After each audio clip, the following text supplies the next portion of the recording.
தம்பி இங்க பாருங்க, இந்தியா என்ற ஒரு நாடு இருந்ததில்லை, உருவாக்கப்பட்டது. உருவாக்கியவன் வர்த்தகம் செய்ய வந்த, வியாபாரம் செய்ய வந்த வெள்ளைக்காரன். ஐயா அப்துல் ரஹ்மான் சார், வெள்ளைக்காரன் பெத்து போட்டு பேர் வைத்த குழந்தைக்கு இவன் சொந்தம் கொண்டாடி கொண்டிருக்கிறான்.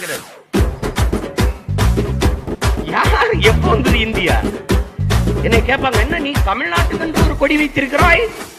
ஏய், உன் நாடு உருவாவதற்கு முன்பு, உன் கொடி உருவாவதற்கு முன்பு கோட்டை கட்டி கொடி வைத்த ஆண்ட இனத்தின் மக்கள் நாங்கள். எனக்கு பேசக்கூடாது.